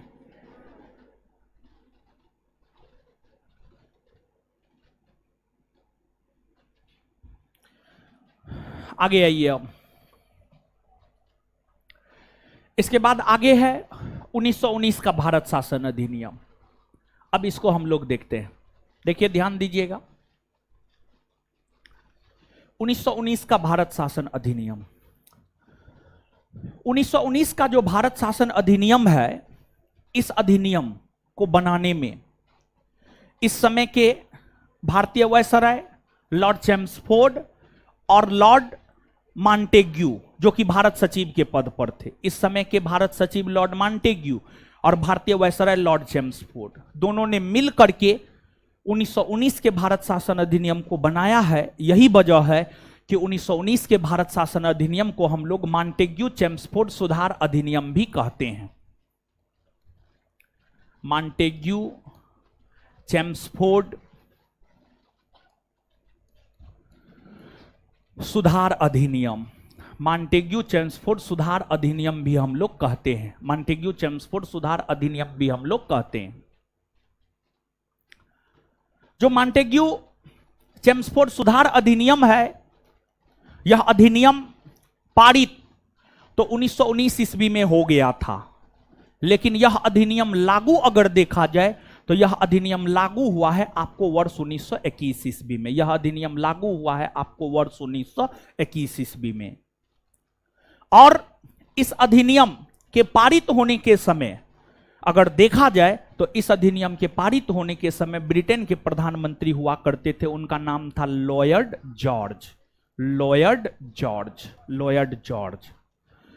और आपको यह प्रश्न जो है आपको बीपीएससी का पूछा हुआ, यह प्रश्न बीपीएससी का पूछा हुआ है कि 1919 के भारत शासन अधिनियम पारित होने के समय ब्रिटेन के प्रधानमंत्री कौन थे? तो आपको लॉर्ड जॉर्ज। इस अधिनियम की कई सारी विशेषताएं हैं। इस अधिनियम की जो कई सारी विशेषताएं हैं, उन विशेषताओं को एक एक करके हम लोग समझने का प्रयास करते हैं। देखिए, इस अधिनियम की पहली विशेषता, इस अधिनियम की पहली विशेषता की अगर हम लोग बात करें तो इस अधिनियम की पहली विशेषता यह है कि इस अधिनियम के तहत सिख, ईसाई और आंग्ल भारतीय, इस अधिनियम के तहत जो है आपको सिख, सिख के बाद ईसाई, ईसाई के बाद आंग्ल भारतीय, ईसाई के बाद आंग्ल भारतीय, आंग्ल भारतीय, ईसाई के बाद आंग्ल भारतीय, इन सभी को पृथक निर्वाचन का अधिकार दिया गया। इन सभी को पृथक निर्वाचन का अधिकार दिया गया, निर्वाचन का अधिकार दिया गया। जैसे आपको 1909 के भारत शासन अधिनियम के तहत मुसलमानों को पृथक निर्वाचन का अधिकार मिला। शुरू में तो कांग्रेस उसे स्वीकार नहीं किया, लेकिन 1916 के लखनऊ अधिवेशन में जब कांग्रेस और मुस्लिम लीग के बीच लखनऊ समझौता हुआ, उस लखनऊ समझौता के तहत मुसलमानों को दिए जाने वाले पृथक निर्वाचन के अधिकार को कांग्रेस ने स्वीकार कर लिया। आगे चलकर सिख, ईसाई, आंग्ल भारतीयों ने भी पृथक निर्वाचन की मांग किया, पृथक निर्वाचन की मांग किया। तो आगे चलकर 1919 के भारत शासन अधिनियम के तहत जो सिख, ईसाई, आंग्ल भारतीय समुदाय के लोगों को भी जो है पृथक निर्वाचन का अधिकार दिया गया। मतलब अब इन समुदाय के लोगों के लिए भी अलग चुनाव होने थे। उस चुनाव में उम्मीदवार भी इसी समुदाय का लोग होना था और मतदाता भी इसी समुदाय का लोग होना था। मतलब हर समुदाय के लिए, मुसलमान के लिए अलग चुनाव होगा, सिख के लिए अलग चुनाव होगा, ईसाई के लिए अलग चुनाव होगा, आंग्ल भारतीय के लिए अलग चुनाव होगा। मतलब भारत पूरा टाइम चुनाव में ही व्यस्त रहेगा, चुनाव ही चुनाव होते रहेगा। तो यह किया गया, जो कि सही बात नहीं था। इसके बाद इस अधिनियम की जो अगली विशेषता है, इस अधिनियम की अगली विशेषता यह है कि इस अधिनियम के तहत भारत में प्रत्यक्ष निर्वाचन, इस अधिनियम के तहत भारत में प्रत्यक्ष निर्वाचन की शुरुआत की गई। इस अधिनियम के तहत भारत में प्रत्यक्ष निर्वाचन की शुरुआत की गई। मतलब अब उस प्रकार के चुनाव प्रणाली की शुरुआत की गई जिसमें आम जनता पार्टिसिपेट कर सकती थी। लेकिन ऐसा नहीं था कि सभी प्रकार की आम जनता पार्टिसिपेट कर सकती थी, नहीं। शुरू में सभी को मतदान करने का अधिकार नहीं था। जैसे आज यानी वर्तमान की अगर हम लोग बात करें तो वर्तमान में भारत में सभी को मतदान करने का अधिकार है। वर्तमान में भारत में सभी को मतदान करने का अधिकार है। यहां पर सभी का मतलब इस बात को समझना है कि वर्तमान में भारत में जितने भी वयस्क आम जनता है, मतलब जिनका उम्र 18 वर्ष या उससे अधिक हो गया है, चाहे वह महिला है, चाहे वह पुरुष है, चाहे वह हिंदू है, चाहे वह मुसलमान है, चाहे वह सिख है, चाहे उसका जन्म बिहार में हुआ है, चाहे उसका जन्म झारखंड में हुआ है, चाहे वह टैक्स देता है, चाहे वह टैक्स नहीं देता है, सभी को आज के डेट में, भारत की सभी वयस्क जनता को आज के डेट में मतदान करने का अधिकार है। और भारत में मतदाताओं की संख्या 90 करोड़ से ज्यादा है। 90 करोड़ से ज्यादा। भारत की आबादी लगभग 140 करोड़ और 140 करोड़ लोग में से 90 करोड़ से ज्यादा लोग मतदाता सूची में शामिल है। 90 करोड़ से ज्यादा लोग, संभवतः 96.4 करोड़, 96-97 करोड़ लोग जो है, लोगों का नाम मतदाता सूची में है। सभी को मतदान करने का अधिकार है। लेकिन पहले क्या था जानते हैं? पहले सभी को मतदान करने का अधिकार नहीं होता था। पहले क्या था? जो राजे महाराजे होते थे, देसी रियासत के जो राजे महाराजे होते थे, देसी रियासत के राजा महाराजाओं को मतदान करने का अधिकार प्राप्त था। फिर आपको जो बड़े उद्योगपति होते थे, जो बड़े बड़े जमींदार होते थे, जो अंग्रेजी सरकार को टैक्स दिया करता था, उन्हीं सब लोगों को सिर्फ और सिर्फ मतदान करने का अधिकार होता था। और पहले तो महिलाओं को मतदान करने का अधिकार था ही नहीं। महिलाओं को मतदान करने का अधिकार था ही नहीं। और ऐसा नहीं कि भारत में ही सिर्फ शुरू में महिलाओं को मतदान करने का अधिकार नहीं था। विश्व का कोई भी देश पलट करके देख लीजिए, अमेरिका, ब्रिटेन, रूस, फ्रांस, जर्मनी, जितने भी विकसित देश हैं, उसको भी आप पलट करके देख लीजिएगा, तो उन देशों में भी शुरुआती दिनों में महिलाओं को मतदान करने का अधिकार नहीं होता था। शुरुआती दिनों में महिलाओं को मतदान करने का अधिकार नहीं होता था। धीरे धीरे महिलाओं को मतदान करने का अधिकार दिया गया। और भारत की अगर आप बात करेंगे तो भारत में भी शुरुआती दिनों में महिलाओं को मतदान करने का अधिकार नहीं होता था। लेकिन पहली बार 1919 के भारत शासन अधिनियम के तहत जब भारत में प्रत्यक्ष निर्वाचन प्रणाली की शुरुआत हुई, मतलब यह कहा गया कि अब जो चुनाव होंगे उस चुनाव में आम जनता भी पार्टिसिपेट कर सकता। अब जो भारत में चुनाव होंगे उस चुनाव में आम जनता भी पार्टिसिपेट कर सकता है। तो अब सिर्फ पुरुष पार्टिसिपेट नहीं करेंगे बल्कि महिलाएं भी पार्टिसिपेट करेंगी, महिलाएं भी पार्टिसिपेट करेंगी, महिलाएं भी भाग लेंगी। मतलब आपको इस अधिनियम की जो अगली विशेषता है, इस अधिनियम की अगली विशेषता यह है कि इस अधिनियम के तहत भारत में महिलाओं को मतदान करने का अधिकार दिया गया।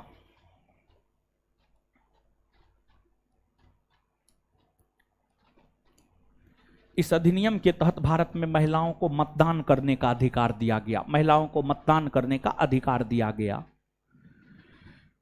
इसके बाद आपको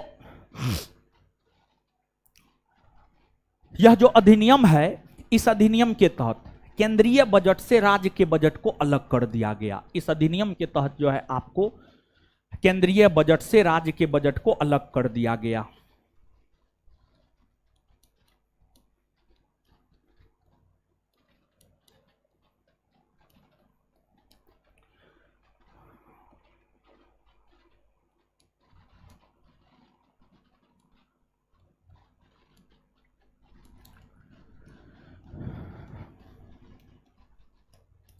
इस अधिनियम के तहत जो है केंद्रीय बजट से राज्य के बजट को अलग कर दिया गया।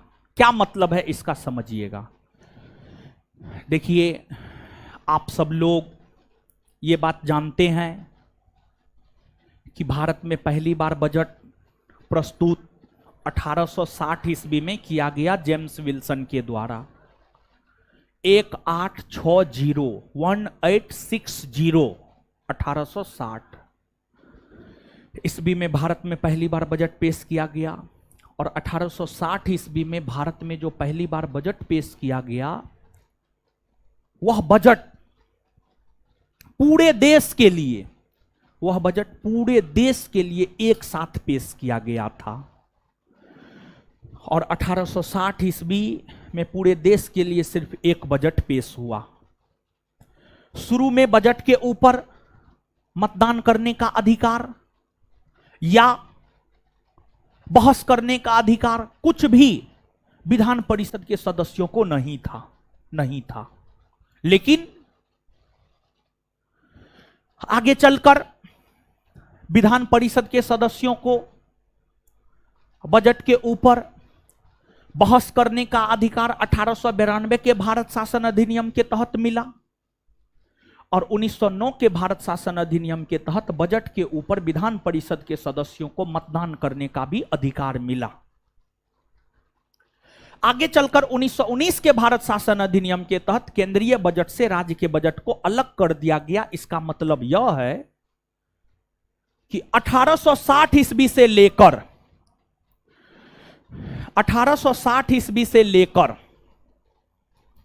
1919 ईस्वी तक 1860 ईस्वी से लेकर 1919 ईस्वी तक पूरे भारतवर्ष के लिए सिर्फ एक बजट पेश होता था। 1860 से लेकर 1919 ईस्वी तक पूरे भारतवर्ष के लिए सिर्फ एक बजट पेश होता था। पूरे भारतवर्ष के लिए सिर्फ एक बजट पेश होता था। लेकिन इस अधिनियम के तहत जब केंद्रीय बजट से राज्य के बजट को अलग कर दिया गया तो यह प्रावधान किया गया कि अब केंद्र सरकार पूरे भारतवर्ष के लिए एक बजट पेश करेगा और प्रत्येक राज्य की राज्य सरकार अलग अलग राज्यों के लिए अपना अलग अलग बजट पेश करेगा। गौर से सुनिएगा, केंद्रीय बजट से राज्य के बजट को अलग कर दिया गया। इसका मतलब यह है कि 1919 के अधिनियम से पहले तक पूरे भारतवर्ष के लिए सिर्फ एक बजट पेश होता था।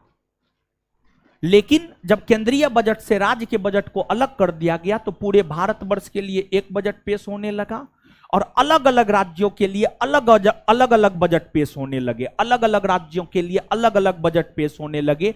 मतलब अब बंगाल प्रांत के लिए अलग बजट पेश होने लगे, बिहार प्रांत के लिए अलग बजट पेश होने लगे। ये बात है। और आज भी आप देखेंगे केंद्र सरकार के द्वारा पूरे भारतवर्ष के लिए एक बजट पेश किया जाता है और प्रत्येक राज्य की जो राज्य सरकार है, जैसे बिहार की राज्य सरकार अपना अलग बजट पेश करती है, उत्तर प्रदेश की राज्य सरकार अपना अलग बजट पेश करती है, राजस्थान की राज्य सरकार अपना अलग बजट पेश करती है। ये प्रावधान वर्तमान में देश में लागू है। तो ये प्रावधान जो वर्तमान में हमारे देश में लागू है, इसकी शुरुआत 1919 के भारत शासन अधिनियम के तहत ही हुई मानी जाती है। समझे हैं इस बात?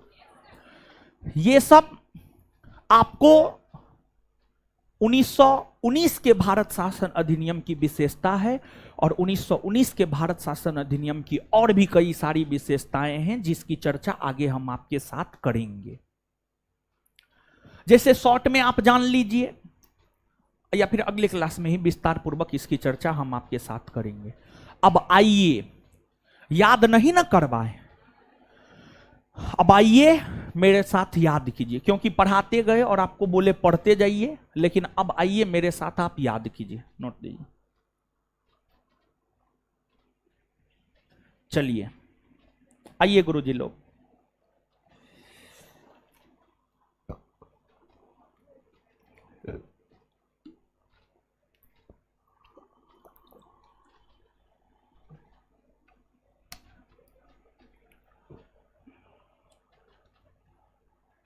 आइए।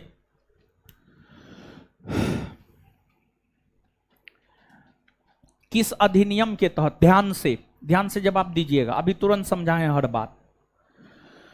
जो समझाए हैं वही पूछेंगे ध्यान से। इन्हें आम के जगह इमली, इमली की जगह कटहल, कटहल की जगह लीची। समझे? किस अधिनियम के तहत कंपनी के व्यापारिक एकाधिकार को पूर्णतः समाप्त कर दिया गया? 1800। अगला प्रश्न, किस अधिनियम के तहत ब्रिटिश कंपनी को एक प्रशासनिक कंपनी बना दिया गया? 1833। 1800। किस अधिनियम के तहत ब्रिटिश कंपनी को एक प्रशासनिक कंपनी बना दिया गया? 1800। किस अधिनियम के तहत बंगाल के गवर्नर जनरल का पदनाम बदलकर भारत का गवर्नर जनरल किया गया? 1833। किस अधिनियम के तहत चौथे सदस्य के रूप में विधि सदस्य को शामिल किया गया? 1800। प्रथम विधि सदस्य कौन बने? लॉर्ड। किस अधिनियम के तहत चलिए आगे बताइएगा।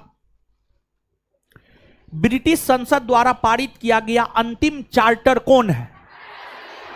1800। और किस चार्टर अधिनियम के तहत पहली बार गवर्नर जनरल के परिषद के विधायी और प्रशासनिक कार्यों को अलग कर दिया गया? 1853। किस चार्टर अधिनियम के तहत गवर्नर जनरल की परिषद के विधायी और प्रशासनिक कार्यों को अलग कर दिया गया? 1800। और किस अधिनियम के तहत विधान परिषद का गठन किया गया? 1853। 1800। और सिविल सेवा प्रतियोगिता परीक्षा की शुरुआत किस अधिनियम के तहत हुई? किस अधिनियम के तहत? चलिए, किस अधिनियम के तहत ब्रिटिश ईस्ट इंडिया कंपनी के शासन को समाप्त कर सत्ता ब्रिटिश क्राउन को सौंप दिया गया? 1858। 1800। किस अधिनियम के तहत बोर्ड ऑफ डायरेक्टर और बोर्ड ऑफ कंट्रोलर को समाप्त कर दिया गया? 1800। और भारत सचिव का पद किस अधिनियम के तहत लाया गया? किस अधिनियम के तहत? 1784 में जो द्वैध शासन की शुरुआत हुई थी उसका समाप्त किस अधिनियम के तहत हुआ? 1800। भारत सचिव किसके प्रति उत्तरदायी था? ब्रिटिश संसद। भारत सचिव किसके प्रति उत्तरदायी? और भारत सचिव को सहायता देने हेतु कितना सदस्य भारत परिषद का गठन किया गया? कितना सदस्य? 15 न। और किस अधिनियम के तहत जो है मुगल बादशाह के पद को समाप्त कर दिया गया? मुगल बादशाह के पद को समाप्त कर दिया गया। किस अधिनियम के तहत जो है गवर्नर जनरल का पदनाम बदलकर वायसराय कर दिया गया?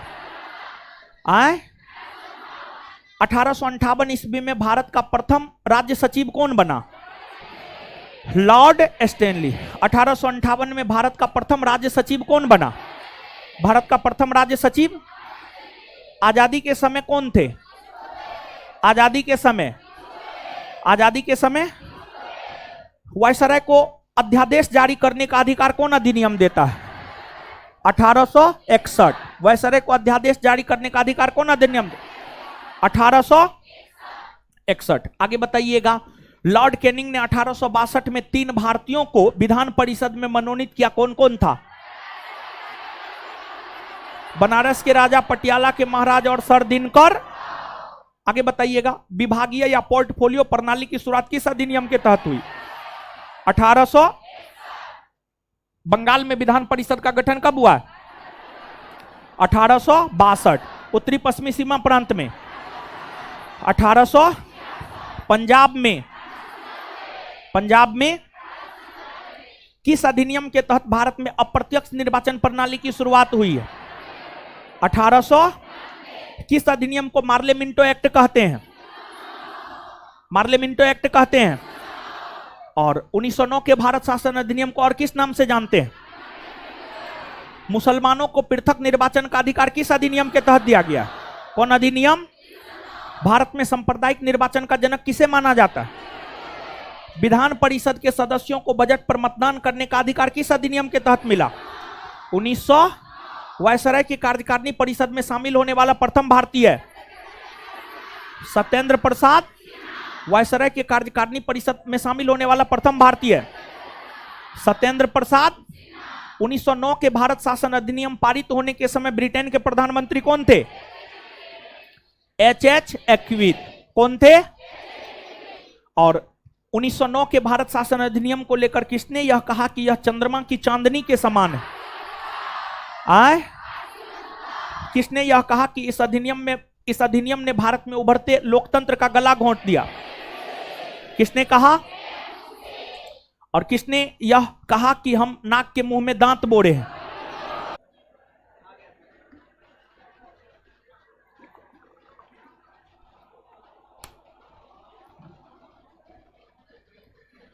(1919) के भारत शासन अधिनियम को और किस नाम से जानते हैं? यह अधिनियम कब लागू हुआ है? इस अधिनियम के पारित होने के समय ब्रिटेन के प्रधानमंत्री 1919 के भारत शासन अधिनियम के तहत किस समुदाय के लोगों को पृथक निर्वाचन का अधिकार दिया गया? किस अधिनियम के तहत प्रत्यक्ष निर्वाचन की शुरुआत हुई है? महिलाओं को मतदान करने का अधिकार मिला। केंद्रीय बजट से राज्य के बजट को अलग कर दिया गया। केंद्रीय बजट से राज्य के बजट को अलग कर दिया गया 1900। क्लियर है ये बात? आगे बताइएगा एक बात और, अप्रत्यक्ष निर्वाचन की शुरुआत किस अधिनियम के तहत? 1892। अप्रत्यक्ष निर्वाचन की शुरुआत कौन अधिनियम के तहत? अप्रत्यक्ष निर्वाचन की शुरुआत, प्रत्यक्ष निर्वाचन की शुरुआत 1900। क्लियर है? इतना बात याद हो न गया? इससे आगे हम लोग अगले क्लास में मिलेंगे। कल ये चैप्टर आपका समाप्त हो जाएगा और उसके बाद जो है हम लोग आगे बढ़ेंगे। और देखिए, आपको जो है चीजों को बार बार पढ़ना होगा, और जब तक आप चीजों को बार बार नहीं पढ़ेंगे तब तक चीज आपको समझ में नहीं आएगा। कोई भी चीज जब आप पहली बार पढ़ेंगे तो वो आपको थोड़ा टफ लगेगा, दूसरी बार पढ़ेंगे थोड़ा आसान लगेगा, तीसरी बार पढ़ेंगे थोड़ा और आसान लगेगा, 4 से 5 बार पढ़ेंगे पूरा का पूरा आसान लगेगा। जितना भी नोट आपको दिया जाता है उसको 4 से 5 बार पढ़ने का जो है आप प्रयास कीजिए, और जितना अधिक से अधिक हो सकता है उतना अधिक से अधिक जो है आप रिवीजन करते रहिए। और जहां तक होमवर्क का बात है तो इस सप्ताह का होमवर्क तो आपको यही है, बायोलॉजी 5 चैप्टर तक रिवीजन कर लेना है, और इकोनॉमिक्स 2 चैप्टर जो है आपको रिवीजन कर लेना है। और उसी का टेस्ट जो है आपको रविवार को होगा, शनिवार या रविवार को होगा, समझ गए? या तो शनिवार को होगा या रविवार, दोनों में से किसी भी एक दिन होगा। चलिए, धन्यवाद सभी लोगों का, मिलते हैं अगले क्लास में।